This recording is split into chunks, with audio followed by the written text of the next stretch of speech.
This is part 3 of a series on the 2017 UK general election, which will give a brief overview of the issues surrounding the NHS, the UK's National Health Service, and follow up with the policies proposed by each party.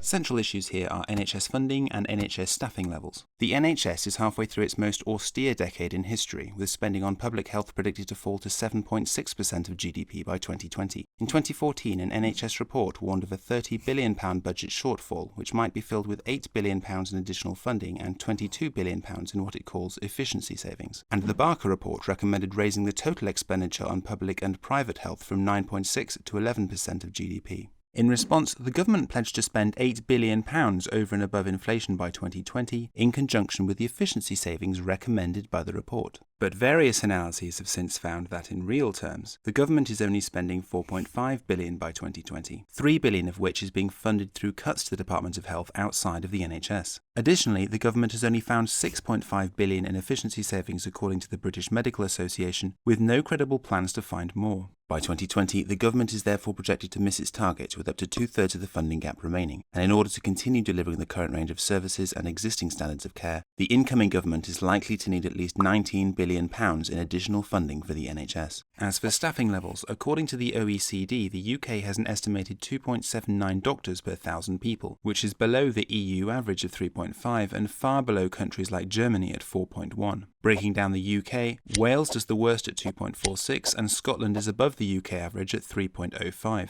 Approximately 150,000 UK doctors work in the NHS, 25% of whom are foreign nationals and 9% are due to retire in the next 5 years. Because the ONS projects that the population will grow to 66 million by 2022 and 17,000 doctors will retire from the NHS, to even sustain the current level of doctors per capita, the UK will need to add 4,600 more doctors per year. For the purposes of this video, that growth rate will be assumed, and any manifesto targets for new doctors will be presumed to add to this base rate of growth. So how do the parties compare on NHS policy? The Conservatives plan to increase the NHS budget by £8 billion over the next 5 years, a 6.6% increase. They do not address privatisation, but the use of private sector providers by the Conservatives has doubled over the last 5 years, from 3.6 to 7.1% of the NHS budget. They would add 1,500 medical students per year, which by 2022 would raise the doctors per 1,000 people to about 2.9, and they would allow the 140,000 staff from EU countries to continue working for the NHS. Additionally, people who receive home care, which is offered under the NHS to people with savings less than £23,000, will now have the value of their homes above £100,000 taken by the state to pay for the service. The Green Party promised to close the £30 billion NHS funding gap, a 24.6% increase, and provide an immediate cash injection to the NHS. They will roll back privatisation with the introduction of an NHS Reinstatement Act so that all health and dental services are always publicly owned and free, and they will bring mental health care in line with physical health care.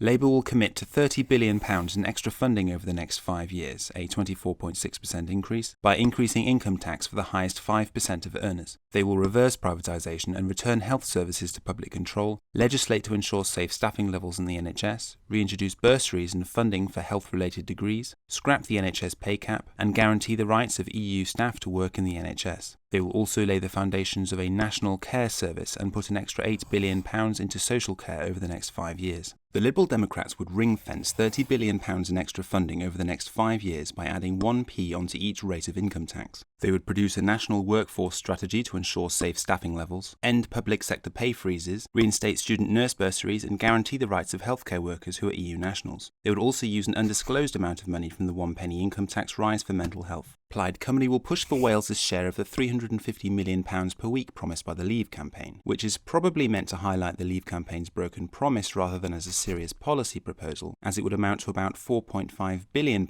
over 5 years for NHS Wales, a rather generous increase of 74%. They will train and recruit 1,000 doctors in Wales over the next decade, which would push the number per 1,000 in Wales to 2.62 by 2022 and 2.8 by 2027, bringing it in line with the current UK average. They would also introduce a social care rescue plan to help people live independently. The Scottish National Party would increase the budget of NHS Scotland by £2 billion by the end of the Scottish Parliament, an increase of about 20.5%. They would commit to codifying safe NHS staffing levels into law, protect nursing and midwifery student bursaries, and attract more EU nationals to work in Scotland's NHS. They would vote to protect the health service in all parts of the UK from privatisation, and invest £1.7 billion in Scotland's health and social care partnerships, protecting free personal and nursing care in Scotland. The UK Independence Party would give the NHS £9 billion over the next 5 years, an increase of 7.4%. They would train an additional 1,250 GPs per year, which by 2022 would increase the number of doctors per 1,000 to 2.88, crack down on ineligible foreign nationals from using the NHS, reinstate funding for bursaries, and pay medical student tuition fees, but only if they commit to working for the NHS. They would also end private finance initiatives and provide £2 billion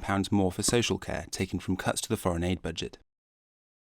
Thank you to the following patrons who supported this video. If you'd like to contribute, please check out the link and consider donating $1 or more toward the production of future content. The next video in this series will take a look at where the parties stand on political reform in the United Kingdom.